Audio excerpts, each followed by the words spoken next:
हरे कृष्णा। तो आज मैं एक बहुत ही विशेष बच्चे के साथ यहाँ पर बैठा हुआ हूँ और इस बच्चे का नाम है माधव। तो माधव ऐसे भगवान श्री कृष्ण का नाम है। तो माधव जी का ये बहुत ही प्यारा सा ये मानव उन माधव का बड़ा अच्छा भक्त है। बहुत सारे ग्रंथ इस बच्चे ने याद किए हुए हैं। इतनी छोटी उम्र में इतना स्पिरिचुअल नॉलेज के लिए प्यास होना, ये बहुत ही अपने आप में अलग बात है। आजकल के बच्चे देखे नाम, अरे बाबा, वैसे बोला जाता था बच्चे मन के सच्चे, लेकिन आजकल के बच्चे नहीं रहे इतने सच्चे, बल्कि पूरे हैं कच्चे। लेकिन ये बच्चा जो है कुछ खास है। तो आइए जानते हैं माधव के बारे में माधव से ही। माधव, आपका हार्दिक स्वागत है इस इंटरव्यू में। तो आपने कितने शास्त्र याद कर लिए, उनके शास्त्रों के कुछ नाम बताइए जो कि आपने पढ़ लिए हैं, आपको पूरा समझ में आ गया है। तो उन शास्त्रों के नाम तो बताइए सबको। मैं 8 वर्ष का हूँ और मुझे 8 ग्रंथ याद हैं। उनका नाम क्या है? श्रीमद् भगवद गीता, भागवतम, चैतन्य चरितामृत, चाणक्य नीति, ईशोपनिषद, उपदेशामृत, ब्रह्म संहिता, पद्म पुराण। ये 8 के साथ इनकी है 60 गांठ। अरे बाबा, ये मतलब इसके लिए इंस्पिरेशन कैसे आई आपको? क्योंकि बच्चे आपकी उम्र के बच्चे होते हैं, नेटफ्लिक्स पे पिक्चरें देख रहे होते हैं, गाना बजाना देख रहे होते हैं, लड़कों के साथ घूम रहे होते हैं, गुलेल से बेर तोड़ रहे होते हैं। लेकिन आपने इस उम्र में ये ग्रंथ पढ़ना सोचा कैसे? क्योंकि आजकल लोग पढ़ाई लिखाई कुछ करते नहीं है। ये तो अपने स्कूल की पढ़ाई नहीं करते हैं, ग्रंथ तो दूर की बात। आप स्कूल की पढ़ाई भी कर लेते हो और ये ग्रंथ वाली पढ़ाई भी कर लेते हो। ये इसके लिए आपको प्रेरणा कैसे आई? जब मैं लॉकडाउन में था, 5 वर्ष का था मैं उस समय, तो मेरे फादर ने कहा मेरे से कि मनुष्य जन्म पाइया, राधा कृष्ण ना भजिया, जानिया सुनिया विष खाइनु। मनुष्य जन्म मिला है और तुमने राधा कृष्ण का भजन नहीं किया, जानिया सुनिया विष खानियो, जानबूझकर विष खाने के बराबर है। तो फिर मैंने एक श्लोक याद किया और जब अपने वैष्णव स्वामी महाराज को सुनाया श्लोक, तो महाराज ने कहा तो इस पे और ध्यान दो और तुम और सारे श्लोकास करो। तो तब मैंने एक दिन में 50 श्लोका याद करके आज 2000 श्लोका याद कर लिए हैं। और प्रभु जी की कृपा से और प्रभुपाद जी की कृपा से मैं इतने श्लोक याद कर पाया। वाह, मेरी कृपा से तो ये श्लोक याद नहीं किए होंगे, बिकॉज मेरे को भी इतने श्लोक याद नहीं है। तो इसलिए मेरी कृपा से तो हरगिज नहीं है, पर निश्चित रूप से भगवान की तो बहुत ढेर सारी कृपा है माधव के ऊपर। भगवान श्री राधा माधव जी ने माधव के ऊपर कृपा की, तो इतने सारे इनको श्लोक याद है।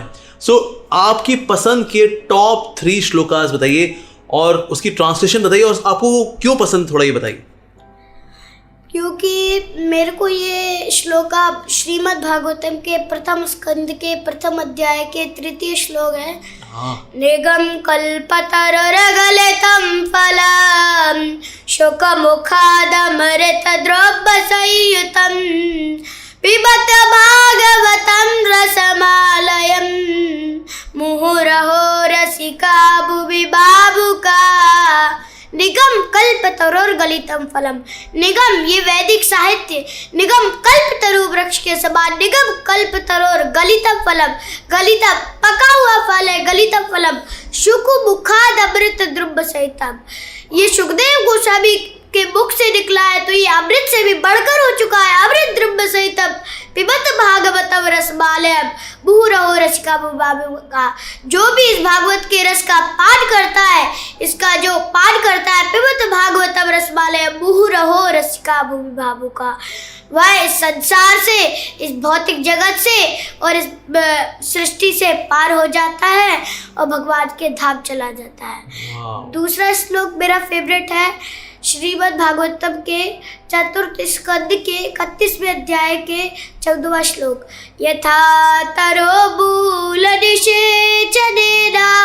तृप्तति तस्कन्दभजोपशाखा प्राणोपहाराच्छतेन्द्रियाणां तथैव सर्वाणमुच्यते ज।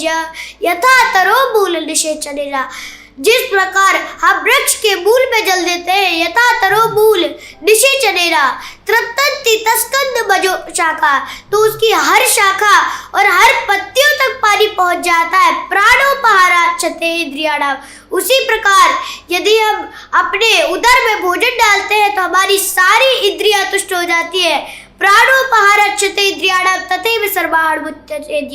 यदि आप भगवान अच्युत को प्रसन्न कर लेंगे, भगवान कृष्ण उन परम पुरुषोत्तर भगवान को प्रसन्न कर लेंगे, तो ये जो सारे देवता है वो अपने आप ही प्रसन्न हो जाएंगे। उसी प्रकार एक और श्लोक आता है, वो है भागवतम का लास्ट श्लोक ऑफ श्रीमद् भागवतम। अरे वाह। नाम संकीर्तनव्यस्य सर्व पाप प्रणाशनम प्रणामो दुःख शमनस्त्वं नमामि हरि परम।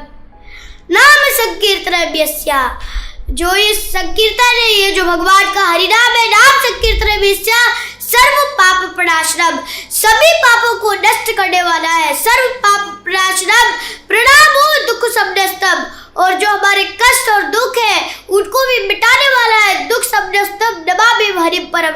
ऐसे में हरि, ऐसे में भगवान को प्रणाम करता हो, नमस्कार करता हो। वाह, यानी कि भगवान के नाम की महिमा आप जानते हो। तो आप अभी कितनी माला करते हो? ऐसे अभी आपकी बीट बैग है, अभी आप कितनी माला कर लेते हो? 10। इस उम्र का बच्चा 10 माला जब करे, 10 तो कमाल कर दिया रे माधव, क्या बात है। तो आप सुबह सुबह जपा कर लेते हो? कितने बजे आप जपा करते हो? मैं सुबह 5 बजे उठता हूँ, उसके बाद भागवतम का रिवीजन करने के बाद इसको करता हूँ। भागवतम का रिवीजन, ये रिवीजन में क्या क्या कवर करते हो और कितनी देर करते हो रिवीजन? रिवीजन कभी 3 चैप्टर हो जाता है, कभी 2 चैप्टर, कभी 1 चैप्टर, यदि बड़ा होता है तो। वाह। उसके बाद श्रीमद् भागवतम के बाद इसका माला करते हैं। तो ये स्टडीज में आप कितना समय देते हो? जैसे हमने कोविड में पढ़ाई शुरू की थी, तो उन दिनों में तो पढ़ाई खूब बुरी हो गई, कुछ करने को नहीं है, ज्यादा पढ़ाई की। तो आज अभी आप गुरुकुल में पढ़ाई कर रहे हो? यस। तो गुरुकुल में कितना समय जाता है और इसमें कितना समय जाता है? गुरुकुल में सुबह 7:30 बजे से लेके शाम के 4 बजे तक वहाँ रहता हूँ। उसके बाद यहाँ आता हूँ, उसके बाद अपना होमवर्क करके उसके बाद इसी में लगा रहता हूँ। अरे, तो खेलते कूदते नहीं होंगे? हमारे दोस्त यार तो खेलते कूदते होंगे। खेलना कूदने में कितना टाइम लगाते हो? खेलना कूदना बंद कर रखा है? गुरुकुल में थोड़ा थोड़ा खिला देते हैं, उसी से मन। अच्छा, उसमें खेले तो भाई खेलता भी है बच्चा, ऐसा नहीं भाई किताब पढ़ रहा है, शेर का ध्यान रखता ही नहीं है। नहीं, ऐसा नहीं है। गुरुकुल में पढ़ाई भी करता है, खेलना कूदना भी करता है, लेकिन वापस आकर के वो गेम्स ही खेल रहा होता। Need for speed, candy crush, आज का सारे बच्चे उसी में लगे हुए हैं।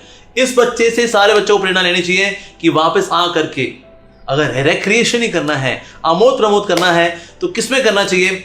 बुक्स में करना चाहिए। आपको क्या लगता है कि आपकी लाइफ में ये बुक्स को जो आपने पढ़ा, तो आपकी लाइफ में क्या वैल्यू ऐड हुई? आपको लगा कि ना ये तो मेरी लाइफ में एकदम झिंगा लाला हो गया, जस्ट बिकॉज मैं शास्त्र पढ़ रहा हूँ ना, ये लाइफ में मेरे को ये 2-3 चीजें तो कमाल की मिल गई। ऐसा क्या मिला आपको शास्त्र पढ़ के? पहले मैं सोचता था कि ये मटेरियल वर्ल्ड की जो पढ़ाई है, इससे हम मतलब बड़े बड़े काम बनते हैं, पर जब मेरे को प्रेरणा मिली महाराज से कि तुम्हें भगवान की भक्ति करनी चाहिए, जब मैंने इन 8 ग्रंथों को पढ़ा, तब मेरे को पता चला कि असली रस तो केवल भगवान की महिमा है। यदि हम इस भौतिक संसार में फंस जाएंगे, इस आप ब्रह्मा बहुनालों का पुनरावर्तित अर्जुना, अगर इसको करेंगे हम तो फिर इसी में फंस जाएंगे, इस मटेरियल वर्ल्ड में फंस जाएंगे और 84 लाख योनि में फंस जाएंगे। और इससे फंसने से अच्छा क्यों ना हम भगवान की भक्ति करके भगवान के लोग जाए और इस संसार में क्यों बिताएं, क्योंकि कलयुग तो अभी तो कुछ नहीं है। कलयुग पर जब घोर कलयुग आएगा तब हम क्या करेंगे? तब हम इस संसार में तड़पेंगे, क्या होगा हमारा? इसलिए हमें अभी भक्ति कर लेनी चाहिए, क्योंकि प्रहलाद महाराज भी सप्तम स्कंद के 6वें अध्याय के पहले श्लोक में बोलते हैं, कौमारमाचरित प्राज्ञो धर्मान् भागवतानिया दुर्लभम मानुषम जन्मा तदेप्याद्रवर्तनम। कौमारमाचरित प्रज्ञो, हमें कौमार अवस्था से भगवान की भक्ति करनी चाहिए, बाल के अवस्था से हमें भगवान की भक्ति करनी चाहिए। कौमारमाचरित प्रज्ञो धर्मान् भागवतानिया, ये हमारा धर्म है, धर्मान् भागवतानिया दुर्लभम मानुषम जन्मा, और ये मनुष्य जन्म बहुत दुर्लभ है। दुर्लभम जन्मा तदिप्य ध्रुवार्थदम, इसी को करने से, भगवान की भक्ति को ही करने से हम इस संसार से पार हो पाएंगे, इस 84 लाख योनि से पार हो पाएंगे। वाह, तो ये तो वर्ड बाय वर्ड आप एक्सप्लेन कर देते हो। आपने संस्कृत सीखी हुई है? क्योंकि बच्चे तो संस्कृत पढ़ नहीं पाते, पठम पठम पठानी, संस्कृत कभी ना आनी, आनी तो भूल जानी, मास्टर से डंडे खानी। तो हम तो संस्कृत जानते नहीं भैया जी। तो आपने इतनी छोटी उम्र में क्या आपने संस्कृत ही सीख लिया क्या? यहाँ से अभी श्लोक याद किए हैं, संस्कृत आप धीरे धीरे करके सीखोगे? क्या क्या क्या माजरा है सारा है संस्कृत का? ये प्रभुपाद जी की बुक्स है, उसमें संस्कृत लिखी रहती है, उससे सीखता हूँ। उसी से सीख लिए? मतलब श्लोक पढ़ते पढ़ते संस्कृत ही सीख लिया साथ साथ में? मतलब ये तो कमाल की बात है भाई, कि शब्दों को अलग अलग करके समझाना। बच्चे को होता है एक बार याद करते हैं, फिर बड़ा मुड़ूम बड़च करके जो है ट्रांसलेशन बताते हैं, पर ये तो तोड़ तोड़ करके शब्दों को एक्सप्लेन करते हैं। दैट्स रियली प्रेज वर्दी। तो आप क्या संदेश देना चाहेंगे? अब जो बच्चे हैं ये तो फेसबुक पे लगे हुए हैं, फेस के आगे बुक अब रही नहीं इनकी, तो आप मतलब कोई टिप देना चाहेंगे कि आप ऐसा करो तो आप भी ऐसा करना शुरू कर सकते हो? तो शुरू करने के लिए जो आपने किया उसके लिए कोई टिप देना चाहेंगे आजकल के बच्चों को? तो जैसे होता है कि बच्चे अभी फ़ोन चलाते हैं, उसमें गेम्स खेलते हैं, तो हमें धीरे धीरे बच्चों को प्रेरणा देनी चाहिए कि आप गेम्स खेलते हो, यदि आपका गेम्स बंद नहीं हो पा रहा है तो आप कृष्णास की गेम खेलो। जब कृष्णास की गेम खेलेगा तब उसको पूतना अगासुर की लीलाएं पता चलेगी, और जब वो पूतना की अगासुर की लीलाएं पता चलेगी तब उसका भगवान के मन में और श्रीमद् भागवतम में उसका बल लगेगा। जब श्रीमद् भागवतम में बल लगेगा तो वो फोन को छोड़ देगा और बस भगवान की भक्ति में लग जाएगा। श्रीमद् भागवतम को जब पढ़ेगा तब प्रभुपाद जी की कृपा से, जब प्रभुपाद जी की उस पर कृपा होगी तो वह आगे जाके ये सब कर सकता है। ओ, यानी कि अगर बच्चे हैं वो देखते हैं डोरेमोन, अब डोरेमोन का ना सर ना पाऊं डोरेमोन, तो डोरेमोन देखने के बजाय तुम लिटिल कृष्णा देख लो भाई। तो आपको कार्टून नहीं देखना ना, you want to watch a movie, तो कृष्णा वाली मूवी देख लो। इस तरह से करते करते लीलाओं को पता लगेगा तो पढ़ाई करना शुरू कर दोगे। और एक बार भागवतम का टेस्ट आ गया तो ये सब निचले, ये 4th क्लास जो तुम्हारे टेस्ट हैं, ये सब बच्चों की लाइफ से निकल जाएंगे and they will be happy. और ऐसा सादगी भरा उनका जीवन होगा, इतना ओज होगा, तेज होगा, जो कि इतने छोटे से बच्चे में देखिए कमाल की बात है। रोज 50 श्लोक याद करना, इससे मेमोरी कितनी अच्छी होगी। आप देखिए माधव की एक और जो चीज़ है वो है डिक्शन कितना क्लियर है उसका। जब हम संस्कृत के श्लोकों को पढ़ते हैं तो हमारा डिक्शन क्लियर होता है, बिकॉज संस्कृत ऐसी भाषा है जिसमें सारी परमुटेशन कॉम्बिनेशन मुंह की वो एक्सरसाइज हो जाती है उसकी, तो इसलिए डिक्शन भी क्लियर होता है, मेमोरी भी अच्छी होती है, वैल्यूज भी आती हैं। और ऐसा बच्चा कभी जीवन में डिप्रेशन में जा ही नहीं सकता जिसका इतना हाई वैल्यू सिस्टम है। तो माता पिता सोचे हमारा बच्चा तेरे को डिप्रेशन है, हाँ मम्मी, ये कभी ऐसे बच्चे की लाइफ में कभी आने वाला ही नहीं है। तो इसलिए वो खेलता भी है, पढ़ता भी है और साथ साथ में स्पिरिचुअल नॉलेज भी ले रहा है। सो आजकल के बच्चों को अगर रोल मॉडल चुनना है, अपना अगर हीरो चुनना है, so here is a role model, here is a hero to pursue. तो आपको क्या करना चाहिए? माधव की फोटो लेकर के फ्रेम करा करके अपने कमरे में रखनी चाहिए कि एक दिन मैं भी माधव के जैसा बनूंगा। बट थैंक यू माधव, आपने आकर के रियली इतना इंस्पायर किया। मैं really may Krishna bless you, you are already blessed child. ऐसा जन्म होना, इनके पिताजी भक्त हैं और इस्कॉन वृंदावन गुरुकुल में सेवा भी करते हैं। और अगर ऐसे परिवार में जन्म हुआ है, निश्चित रूप से Madhav is devotee from his previous birth.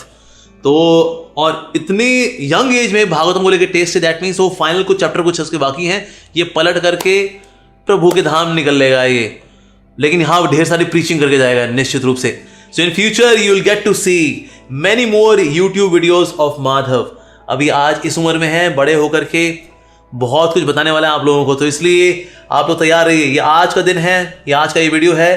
Please mark my words, Amogh Leeladas is telling you in future you will get to see Madhav with more videos, more knowledge sharing in future. So thank you Madhav, we really love you so much. आप इतने प्यारे बच्चे हो and you are so blessed. और हम प्रार्थना करेंगे जो भी बच्चे देख रहे हैं वो आपसे प्रेरणा लें। और आज हमें बहुत सारे माधव चाहिए दुनिया को बदलने के लिए। So we really pray for that. We pray for good health of Madhav. May Krishna give him all kinds of protection. So we pray for him by chanting Hare Krishna, Krishna Krishna, Hare Hare, Hare Ram, Ram Ram, Hare Hare. May Shri Radha Madhav, Radha Shyam Sundar ji keep blessing our dear lovely child Madhav. बस मेरे बच्चे। So बहुत धन्यवाद आप लोगों का कि आपने वीडियो देखा। So stay tuned, देखते रहिए इस तरह के वीडियोस, इंस्पिरेशन लेते रहिए ऐसे प्यारे प्यारे भक्तों से जिनका एज का पता नहीं है, ये छोटे हैं लेकिन यारे बहुत कुछ है, तो इनका भविष्य बहुत ही उज्जवल है। सो thank you very much for watching this video. Hare Krishna.